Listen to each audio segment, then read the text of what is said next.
Shalom,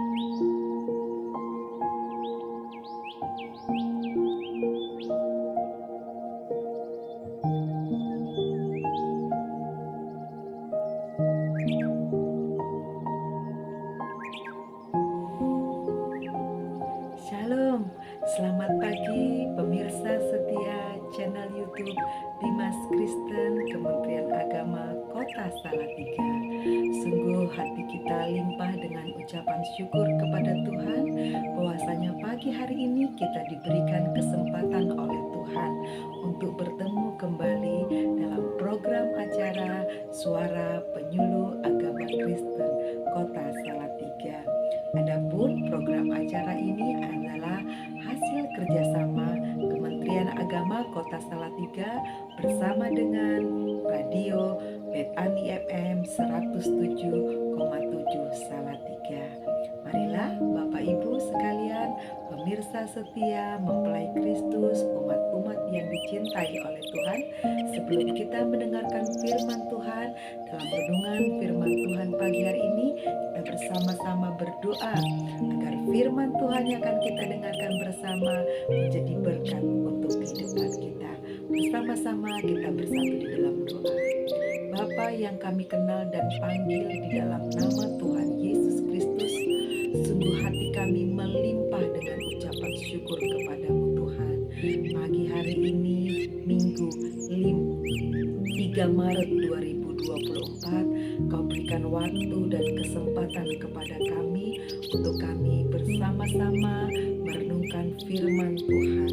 Karena kami tahu Tuhan, firman-Mu adalah suluh, firman-Mu adalah pelita dan cahaya atas kehidupan kami, yang akan menuntun kami di dalam jalan kebenaran Tuhan.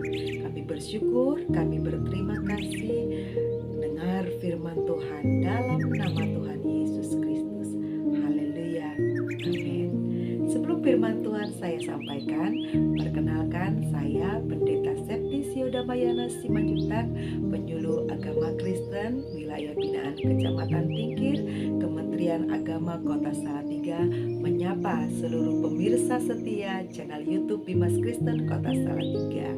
Tentunya doa dan harapan saya pagi hari ini kita semua diberkati oleh Tuhan dan kita siap untuk mendengarkan firman Tuhan. Tak lupa saya mengucapkan terima kasih yang sebesar-besarnya kepada kantor Kementerian Agama Kota Salatiga dalam hari ini penyelenggara Dimas Kristen Kota Salatiga yang memberikan kesempatan kepada saya untuk melayani kembali suara penyuluh dalam acara pagi hari ini. Adapun firman Tuhan yang akan kita dengarkan bersama pagi hari ini, saya ambil di dalam 1 Tawarik pasal 29 ayatnya yang ke-11. Demikian bunyi firman Tuhan. Ya Tuhan, punyamulah kebesaran dan kejayaan, kehormatan, kemasyuran, dan keagungan. Ya, segala-galanya yang ada di langit dan di bumi, ya Tuhan, punyamulah kerajaan, dan Engkau yang tertinggi itu melebihi segala-galanya sebagai kepala. Ya Tuhan, punyamulah segala kemuliaan. Renungan firman Tuhan pagi hari ini saya berikan judul Memahami Kemuliaan Allah di masa depan. Memahami kemuliaan Allah.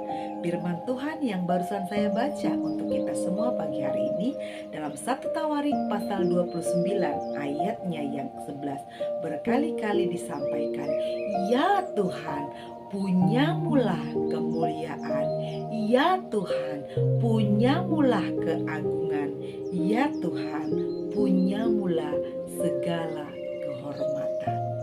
Kita yang mendengarkan firman Tuhan pagi hari ini, pemirsa setia yang diberkati oleh Tuhan, umat-umat Tuhan dimanapun berada, satu perenungan firman Tuhan yang akan mendasari kehidupan kita di sepanjang hari ini, bahwa kita wajib memahami kemuliaan Allah.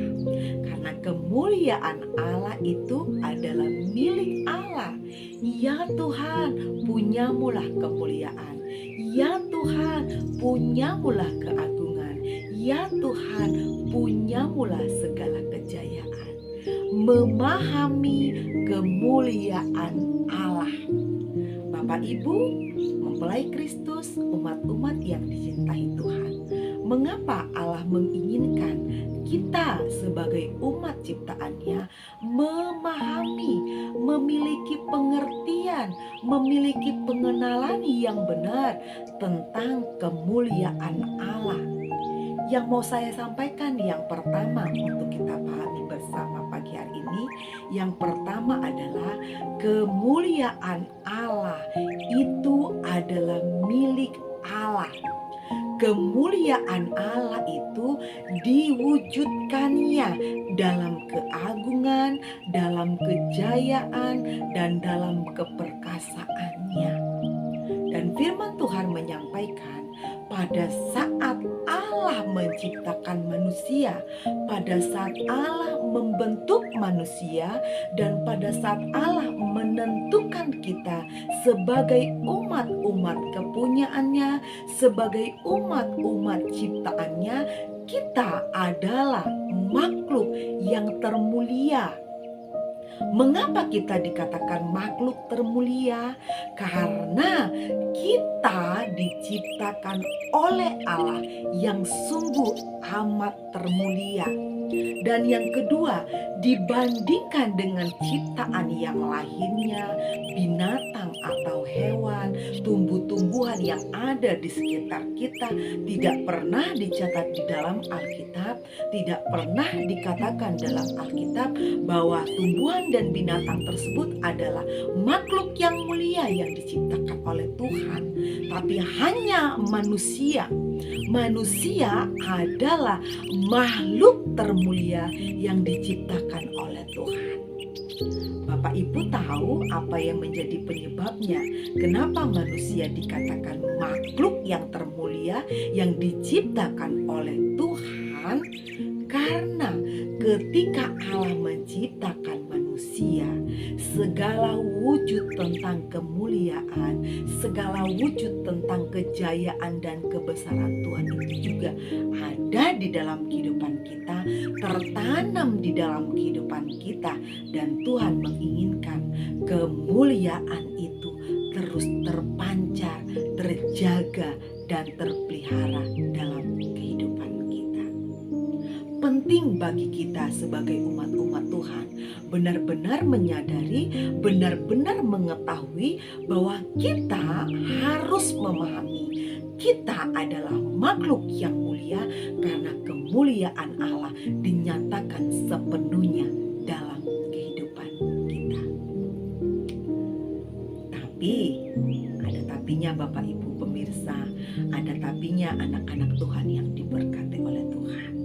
Kemuliaan Allah itu yang telah melekat dalam kehidupan kita bisa menjadi hilang, bisa menjadi pudar dan redup ketika kita tidak memelihara kemuliaan Allah tersebut. Yang pertama, kita pelajari bersama dan kita renungkan. Kemuliaan Allah itu dinyatakan sepenuhnya dalam kehidupan kita sebagai buktinya. Kata firman Tuhan mengatakan kita adalah makhluk yang termulia. Kita tidak sama derajatnya dengan binatang atau hewan. Kita tidak sama derajatnya dengan tumbuh-tumbuhan. Tetapi kita adalah makhluk yang derajatnya paling tertinggi. Makhluk mulia yang diciptakan oleh Allah. Dan kemuliaan Allah itu ada di dalam kehidupan kita.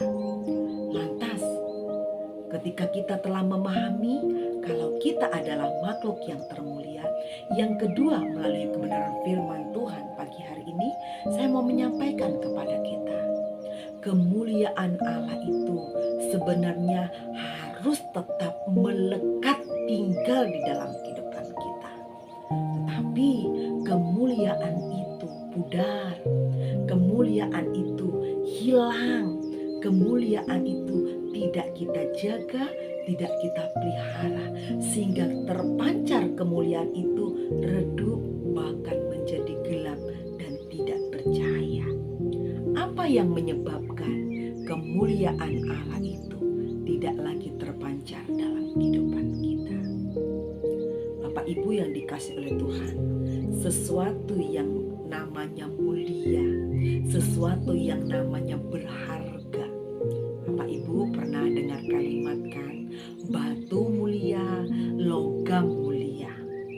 Mereka batu dan mulia ini, batu mulia, logam mulia adalah benda-benda yang memiliki derajat kemuliaan, yang memiliki kedudukan, yang memiliki nilai ekonomi yang lebih tinggi daripada batu-batu atau benda-benda yang ada di sekitarnya. Logam mulia tidak pernah sama derajatnya dengan tanah liat. Batu mulia tidak pernah sama derajatnya dengan batu yang ada di sungai atau ada batu yang ada di kali. Karena apa? Batu mulia, logam mulia itu memiliki nilai yang eksekutif, memiliki nilai yang tinggi, memiliki harga jual yang tinggi. Namun sebelum batu mulia itu memiliki nilai yang tinggi, logam mulia itu memiliki nilai yang tinggi, mereka hanya sekedar bongkahan batu, mereka hanya sekedar bongkahan logam. Tapi ketika telah dibentuk, telah diproses, telah dikelola dengan pengorbanan, dengan kerja keras, dengan kesetiaan, dengan perjuangan, maka bongkahan batu yang sederhana, bongkahan logam yang sederhana berubah menjadi batu mulia, mungkin dalam bentuk permata, berlian, emas yang nilainya menjadi sangat tinggi, menjadi begitu dimuliakan, menjadi begitu disukai. Artinya Bapak Ibu yang dikasihi oleh Tuhan, kemuliaan Allah itu telah ada dalam kehidupan kita. Tapi kemuliaan Allah ini akan terpancar dalam kehidupan kita apabila kita berjuang untuk merawatnya. Kita bekerja keras untuk memeliharanya. Kita setia untuk terus memancarkannya. Kita melakukan pengorbanan untuk terus menjaga kemuliaan Allah yang telah ada dalam kehidupan kita. Nyatanya di dalam kehidupan kita hari-hari ini banyak tantangan yang kita hadapi, banyak persoalan yang kita hadapi, banyak keputusan-keputusan yang kita ambil yang ternyata keputusan tersebut, tindakan tersebut, perbuatan tersebut justru membuat kemuliaan Allah undur dan lenyap dari dalam kehidupan kita. Setiap kita yang mendengarkan firman Tuhan pagi hari ini, kemuliaan Allah telah dinyatakan dalam kehidupan kita, dan kemuliaan Allah harus kita jaga, harus kita pelihara, harus kita perjuangkan, harus kita rawat, harus kita kerjakan dengan penuh kesetiaan, harus kita kerjakan dengan penuh pengorbanan. Situasi membuat kita berpikir negatif, tapi kemuliaan Allah memampukan kita untuk kita memikirkan segala sesuatu yang positif. Ekonomi keadaan semakin sulit, tapi kemuliaan Allah membentuk kita dengan keras, dengan berjuang, dengan kesetiaan, dan terus mampu berkata, keadaanku akan lebih baik. Orang-orang yang mempertahankan kemuliaan Allah memiliki persepsi yang berbeda dengan kenyataan yang ada. Satu contoh sederhana, ketika orang yang memiliki dan terus ingin kemuliaan Allah itu terpancar dari dalam kehidupannya. Satu contoh cerita yang mungkin sederhana, ketika seorang istri yang memiliki suami yang mungkin selalu pemarah, yang mungkin selalu melakukan tindakan kekerasan. seorang istri yang mengetahui bahwa di dalam dirinya ada kemuliaan. Kemuliaan itu harus dia jaga, kemuliaan itu harus dia perjuangkan. Dia tidak menjawab atau memperkatakan kepada suaminya, "Aku susah mendapatkan suami seperti engkau yang keras, yang malas."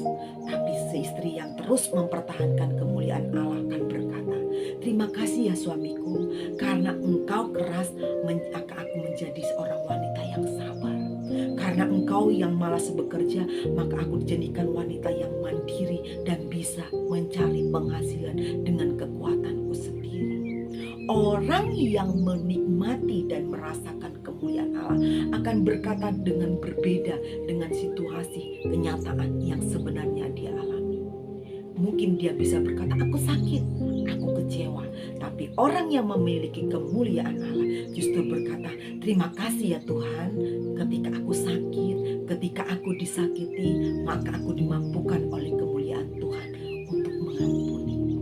Ketika suamiku kasar, maka aku dimampukan oleh Tuhan menjadi orang yang lembut dan tidak gampang marah." Itulah konsep orang yang menghargai kemuliaan Allah.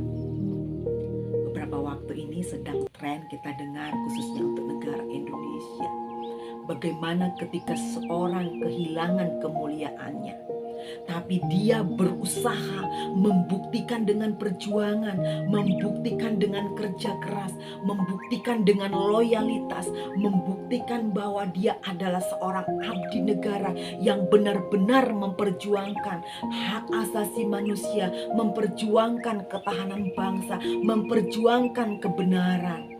Dan tiba saatnya kemuliaan itu dikembalikan kepada mereka yang telah bekerja dengan perjuangan, bekerja dengan perjuangan, bekerja dengan kesetiaan, dan bekerja dengan keras. Kemuliaan Allah tidak terjadi secara instan. Kemuliaan Allah tidak terjadi hanya cuma-cuma diberikan oleh Allah. Tapi kemuliaan Allah itu memang telah diberikan kepada kita. Tapi kemuliaan itu harus kita jaga, harus kita perjuangkan, harus kita laksanakan dengan setia, harus kita kelola dengan kerja keras agar kemuliaan itu terus terpanjang. Kita yang berjuang hari ini untuk terus kemuliaan Allah itu terpanjang. Firman Tuhan dalam judul renungan firman Tuhan pagi hari ini, orang yang terus mempertahankan kemuliaan Allah akan terus melihat kemuliaan Allah di masa depan. Mungkin hari ini ketika kita sedang diproses seperti batu mulia, seperti logam mulia, kita berkata, "Tuhan, kapan aku menaikkan, dipermuliakan? Kapan Tuhan derajatku lebih baik? Kapan Tuhan keadaanku menjadi lebih baik?" Ingat, mungkin bukan hari ini, mungkin bukan kemarin, tapi firman Tuhan sampaikan, "Ya Tuhan, punyamulah kemuliaan, punyamulah kejayaan, punyamulah keagungan sekarang sampai selama-lamanya." Berarti dulu, sekarang, dan di masa yang akan depan, kemuliaan Allah akan dinyatakan dalam kehidupan kita. Yang ketiga, kemuliaan Tuhan dinyatakan oleh orang-orang yang menyertai, orang-orang yang mengerjakan kemuliaan itu hari ini.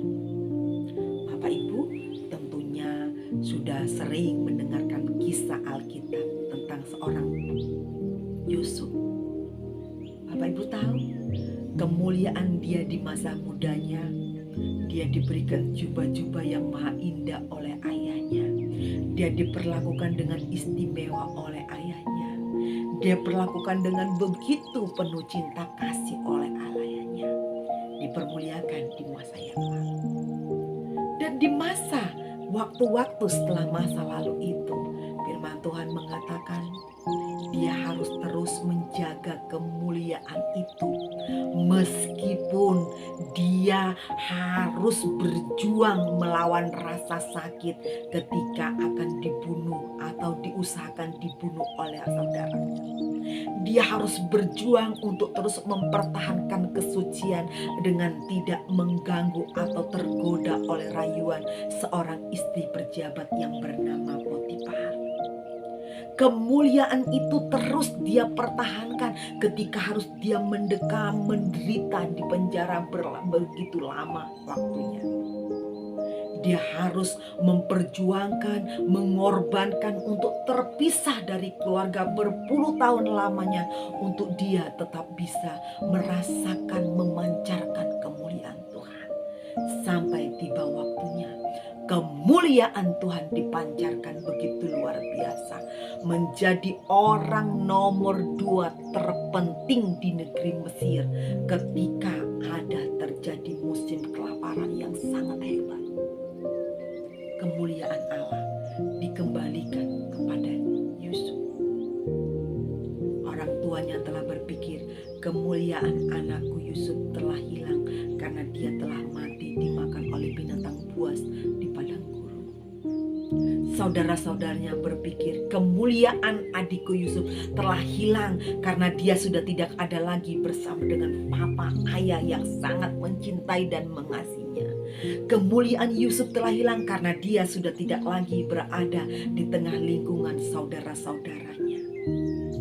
Tapi Yusuf berkata, kemuliaan Allah ini tetap ada dalam kehidupanku, tetap akan kuperjuangkan, tetap akan kulakukan dengan setia, tetap akan kuperjuangkan dengan kerja keras, walaupun begitu sangat-sangat berat.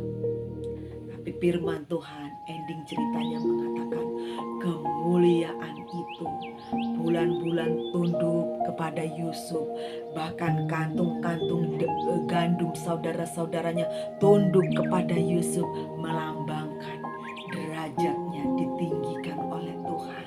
Kedudukannya ditinggikan oleh Tuhan di tengah seluruh bangsa Mesir, di tengah saudara-saudaranya, dihormati, ditakuti, disegani karena kemuliaan Allah terpancar dalam kehidupan Yusuf.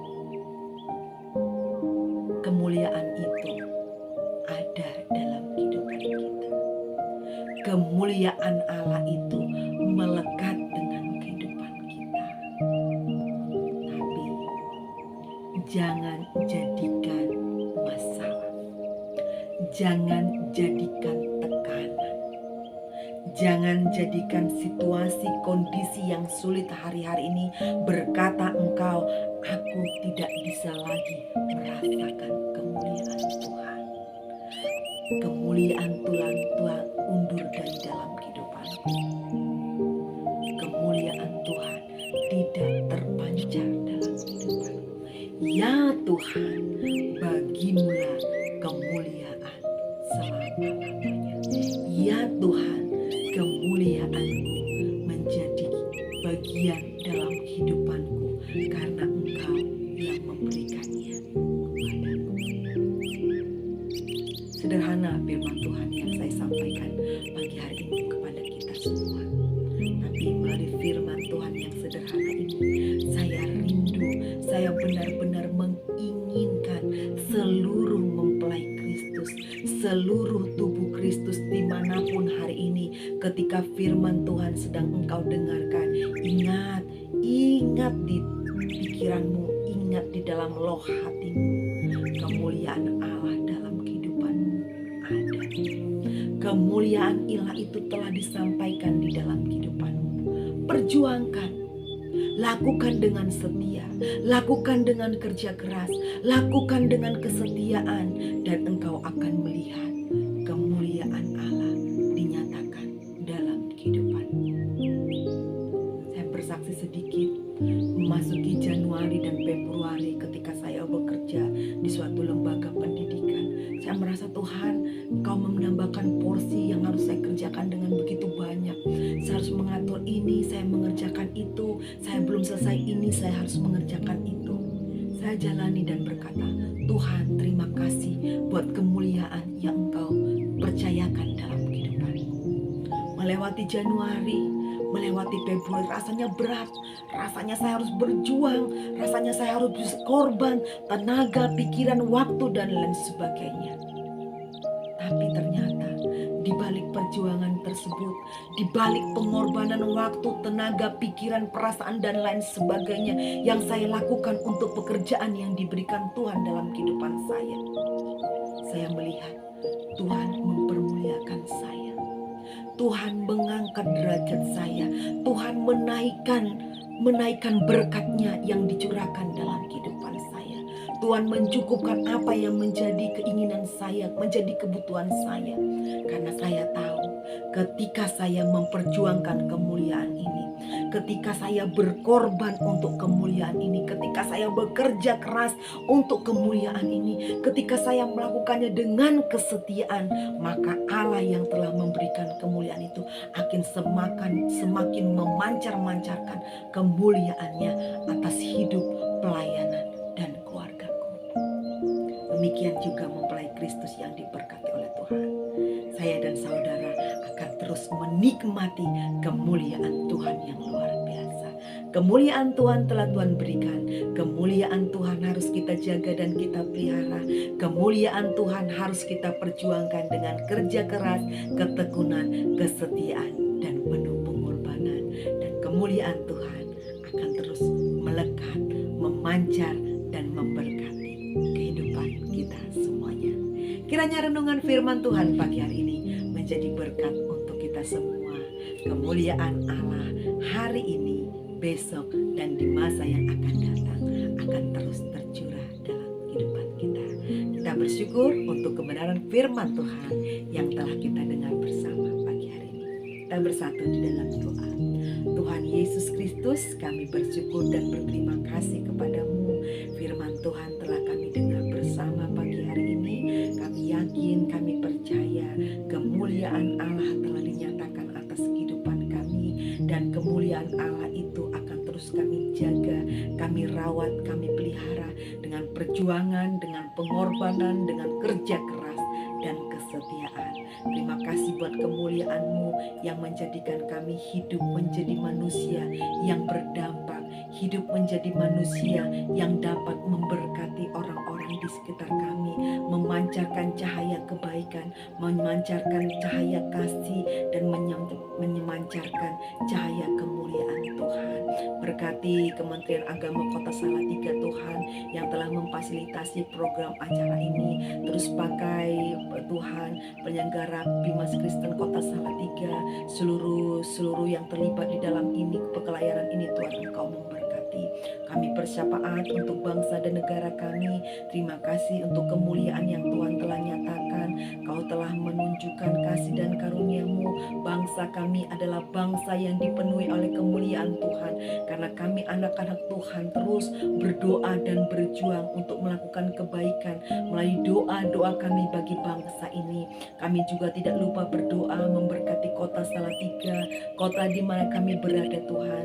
Jadikanlah kota ini juga menjadi kota yang penuh dengan kemuliaan Tuhan, kerukunan antar umat beragama, kesejahteraan masyarakat, kedamaian, saling hormat menghormati terus menjadi bahagian bagi seluruh warga yang ada di kota Salatiga.